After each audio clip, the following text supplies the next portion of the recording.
Lord of all, to thee we raise this our hymn of grateful praise.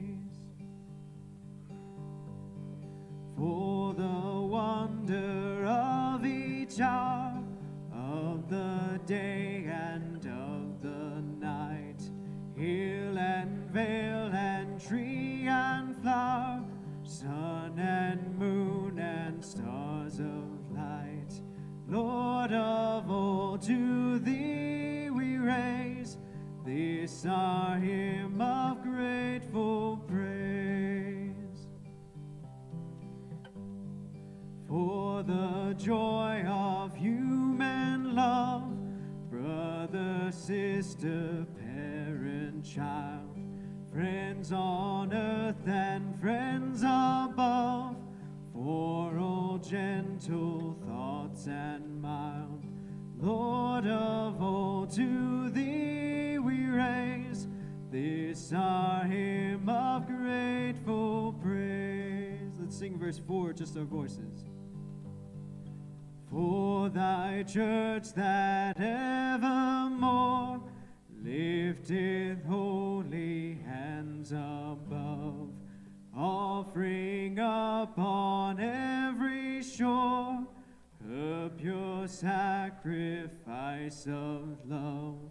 Lord of all, to thee we raise this our hymn of grateful praise.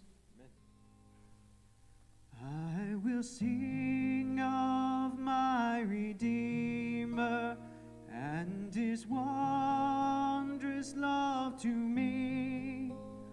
On the cruel cross he suffered, from the curse to set me free. Sing, oh sing of my Redeemer. With his blood he purchased me. On the cross he sealed my pardon, paid the debt and made me free. I will tell the wondrous story, how my lost estate to save. In his boundless love and mercy, he the ransom freely gave. Sing, oh sing of my Redeemer. With his blood he purchased me. On the cross he sealed my pardon, paid the debt and made me free. Verse 4. I will sing of my Redeemer and his heavenly love to me. He from death to life hath brought me, Son of God, with him to be. Sing, oh sing of my Redeemer. With his blood he purchased me. On the cross he sealed my pardon, paid the debt and made me free.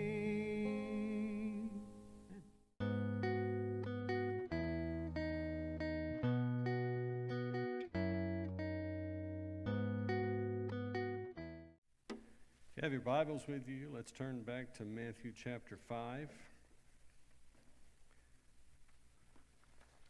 You can get verses 33 through 48. And this is a continuation of our study on the life and ministry of Jesus. We'll give you a heads up.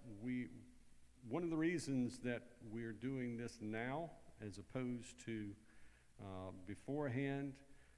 The way the Advent season kind of came into being, and we were just about the point of doing this particular sermon, and some things changed, and so we're wrapping up this part right now, and then later on in the year we'll come back to it and do it on an ongoing basis. The Lord has a couple of other things that He wants to share with us between now and then. But as we turn our attention to this part of Jesus' Sermon on the Mount, he's dealing with various issues that are very prevalent in terms of the Jewish culture in which he is speaking. And some of this really is applicable to us, but we may have to adjust it a little ways so that it really speaks to our hearts. But I want to begin again in verse 33 and then go down through verse 48. Jesus says, "Again, you have heard it was said by the ancients, you shall not swear falsely, but you shall fulfill your oaths to the Lord. But I say to you, do not swear at all, neither by heaven, for it is God's throne, nor by the earth, for it is his footstool, nor by Jerusalem, for it is the city of the great king.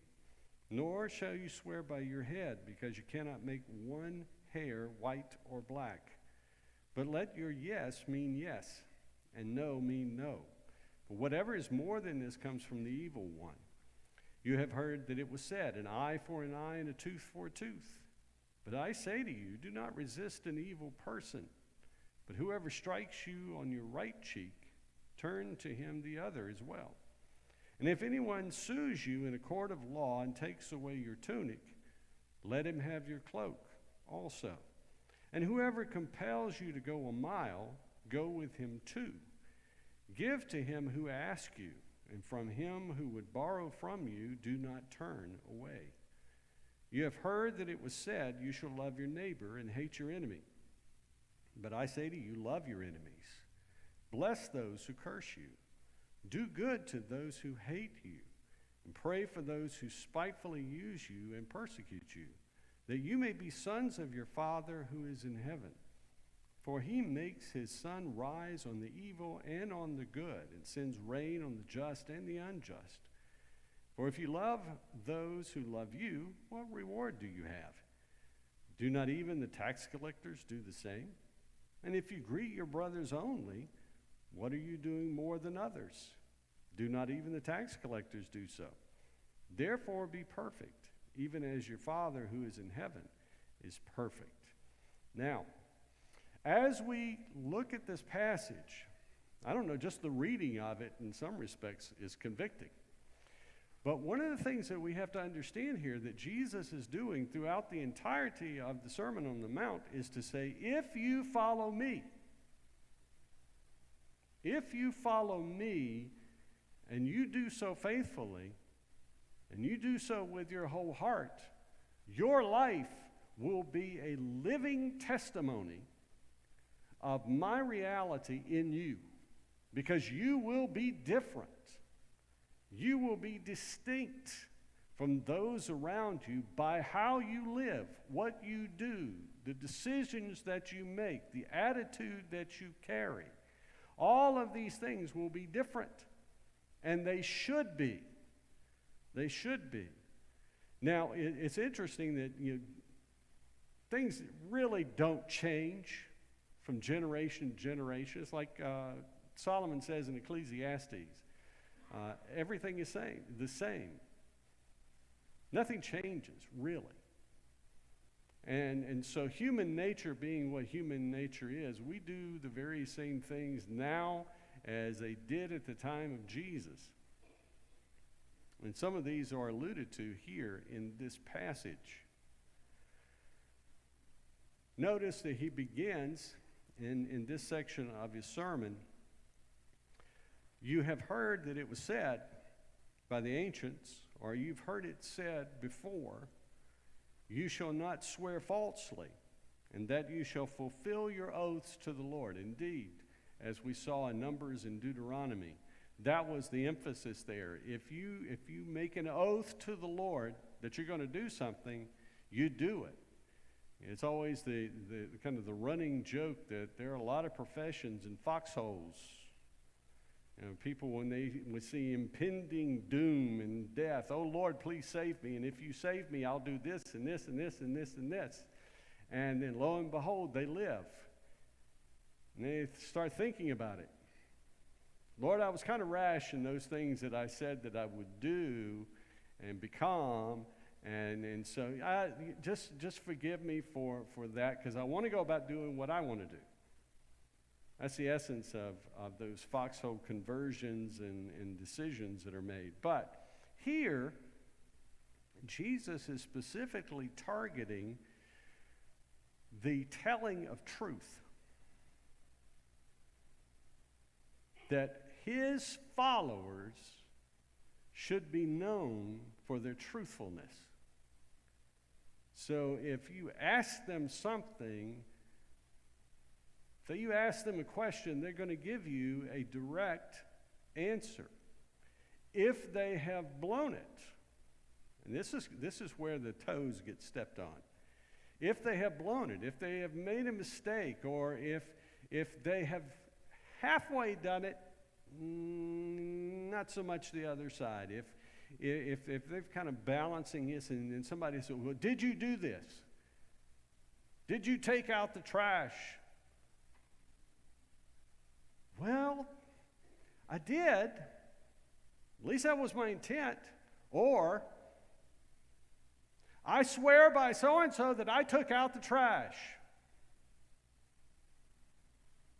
Now, why is the trash can not out in the yard, at the front, at the curb? But I swear that I did it.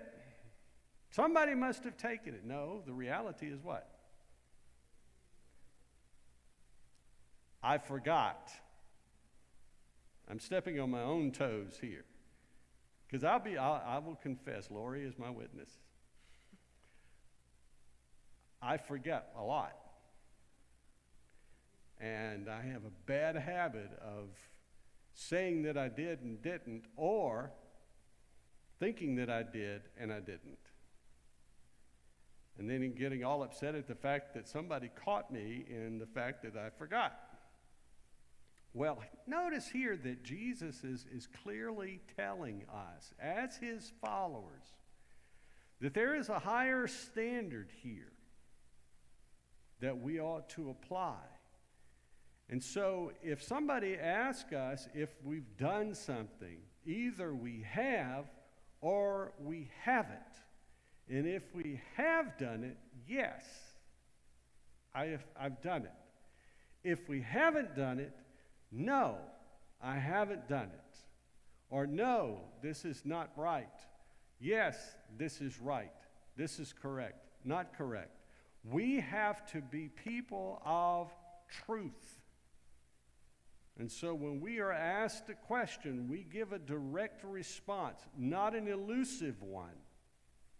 Because in essence, that's what swearing is. When we talk about swearing in this context, I swear on a stack of Bibles that I did this or I did that or that was true.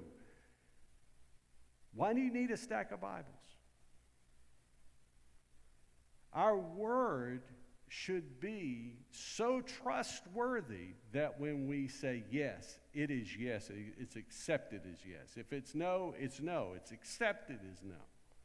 We don't need a stack of Bibles to verify it. And a lot of times that's the illustration that is used. But notice in Jesus' time, though there were those who would swear by the throne of God that this is true. Or I swear by heaven that it is true. Or I swear by Jerusalem, it is true. When Jesus said you don't have to do that. A, because you're not in heaven yet. And that's not under your jurisdiction. Nor is my throne. Nor is Jerusalem. Just simply let your yes be yes and your no be no. Simply tell the truth. Even if it gets us in trouble. Even if it's a little painful.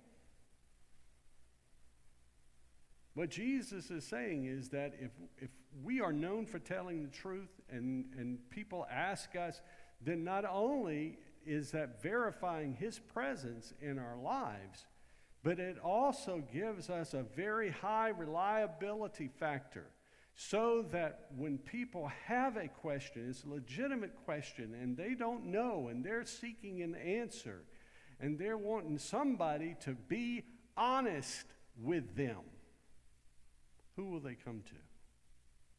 They'll come to us. Why? Because they know that no matter what they ask, no matter what they say, they can trust us, and they can trust our reaction and response, that it will be trustworthy. Now, this is a scary thing, especially for husbands. Because if our wives ask us, honey, does this make me look fat? Wait a second. What did Jesus say here in verse 37? Lord, did you mean to include that question in this verse?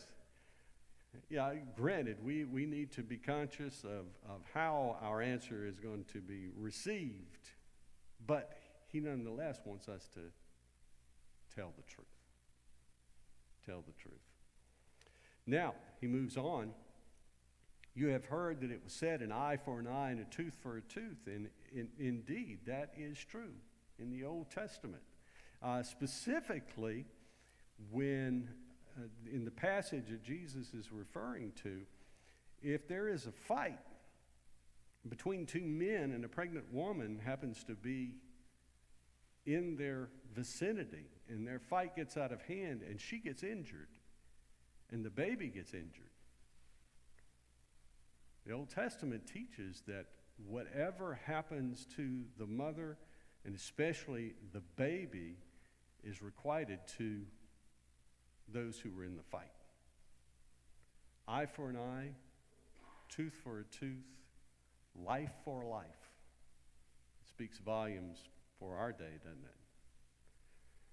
But that's exactly what was the context in which Jesus is referring here. He says, but I say to you, do not resist an evil person. Somebody comes at you with evil intent. He's not saying don't defend yourself, but what he is saying is that, listen, you do not have the authority to be vengeful. You do not have the capability of exhibiting revenge. Because in that kind of a human characteristic, you do it to me, you do it to my family, then you're going to pay. True? This is interactive, remember? Yes. That is kind of the way we're taught and what we feel. And here Jesus is saying, listen, remember that if you're following me, things are different for you. Your reaction and response is going to be and should be different than the people around you, because it's the difference that catches people's attention. When you've seen illustrations of families who've had a loss in a loved one and that person was murdered, and they catch the murderer. And 9 times out of 10, you have the family there, and they're waiting for the verdict, and the verdict is either death penalty, or whatever, and they're saying, yes, justice is done. Yes, this is great. And then you have the one out of the 10 who comes to the murderer and says, I forgive you. I forgive you. Completely.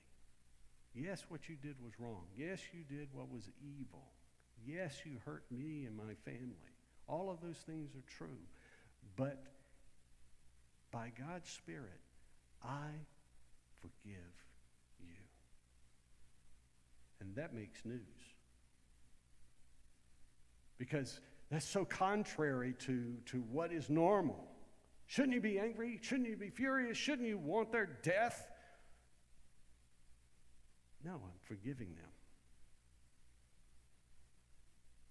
Because a lot of times what we don't realize is when we have a spirit of bitterness and vengefulness and such, it's not the person that we're targeting that's hurt the most. It's us. We're the ones, because we're carrying the burden of that revenge and the anger and the hatred and bitterness. And it's eating us up on the inside. And yet when we forgive, all of that is dispelled. We actually can pray for something positive in the life of the person who's done something evil to us. That's what Jesus is talking about. It's transformative. Let's go on here. He says, not only don't resist him, but whoever strikes you on your right cheek, turn to offer him the other as well. And in Jewish culture, understand this, in Jewish culture, it's kind of the same here, but even more so. You'll find this in the Middle East. You slap somebody, that's a shameful act. And so the person who receives the slap is designed to be the object of shame, so that everybody around, once they get hit, everybody around turns their back on them and says, obviously they're worth less because they've been shamed by this person who has slapped them. And Jesus says, if somebody slaps you on your right cheek and brings shame upon you, A, don't be vengeful.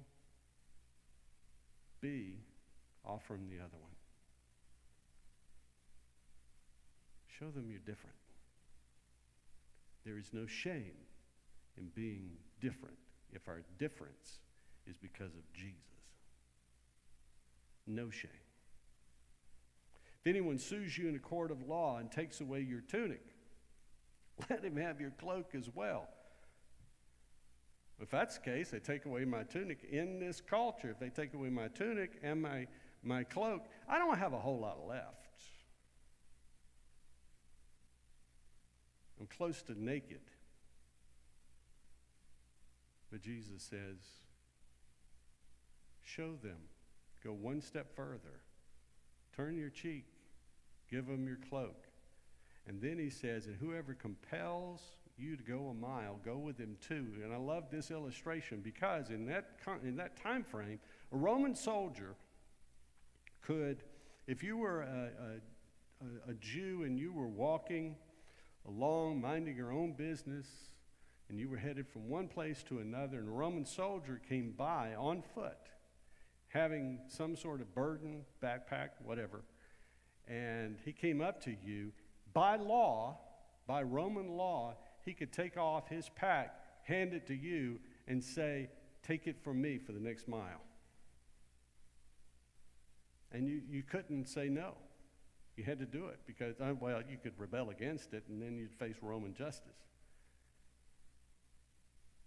Jesus says, when you get to the end of that mile, that he's compelled him, turn to him and say, hey, you going any further? Yeah. I'll take it. And go with him too. Show the reality of Jesus in our lives by going above and beyond what is expected. That's what he's saying. Go beyond what is expected, because this is Jesus in us that making that difference. And then finally, he talks about the enemies. And he says, you've heard it said, love your neighbor, hate your enemies. He said, but I say to you, love your enemies. Oh, imagine that. People that have vowed to hate you and despise you and such, and Jesus is saying, no, love them. Don't return what they've thrown your way. Love them. Because again, what's that? That's unexpected. It's different. Love your enemies. Do good. Bless those who curse you. Do good to those who hate you. And pray for those who spitefully use you and persecute you. You say, well, Lord, but they're grinding me into the dust. They hate me. They despise me.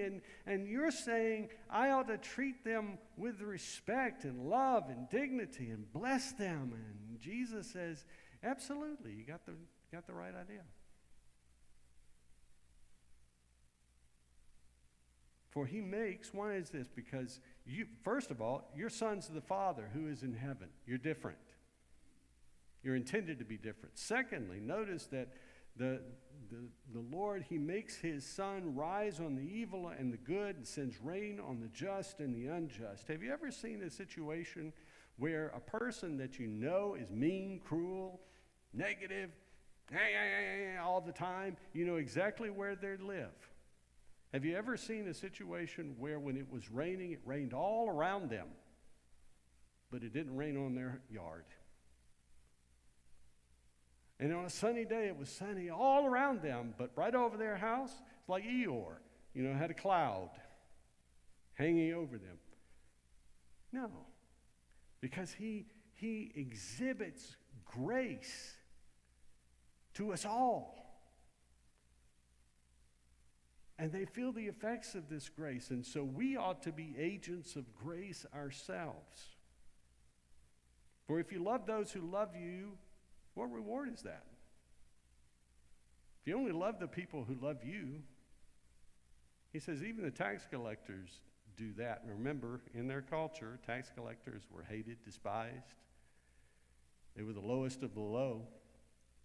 And Jesus says, hey, they love those who love them. So what's the big deal? How does that make you different? It doesn't. But if you love those who hate you, that makes a difference. And then he goes on and says, and if you greet your brothers only, what's that more than others? Tax collectors do that. Well, this is a huge shot against what oftentimes we as Christians do. We are guilty of it, of having cliques. Because this is what he's referring to here. If I just have a circle of friends that we've always been together, and that's who I greet. Everybody else is outside that circle, and I really care about these people. I really don't care about these folks out here. Folks, that's not the way the body of Christ is to operate, is it? If someone comes in who's a fellow believer, what should we do? We shouldn't say, hey, you weren't born here, you didn't grow up here, we don't know you, therefore stay outside the circle. No, we should say what? Welcome. Welcome. Be a part. We want you to be a part. If the Lord has sent you here, we are rejoicing at that fact. And so that's what he's referring to. If we greet only those that we like and care about us, then what's the big deal? That's no different than everybody else does. Everybody else develops cliques and small groups like that. But what should make us different is that we look beyond and we welcome in folks that maybe we haven't thought about before. Therefore, be perfect even as your Father who is in heaven is perfect. Now we know that what Jesus is saying is not for us to be sinlessly perfect, because that's impossible for us as human beings. But we ought to be mature and complete. And if we're doing these things and we're distinguishing ourselves from the people around us, that's exactly what we are doing. We're growing in Christ. We're exhibiting those truths. But if we aren't, if we're all just looking out for number one, or our small group, or just our family, then we're missing the point of what it means to be a follower of Jesus.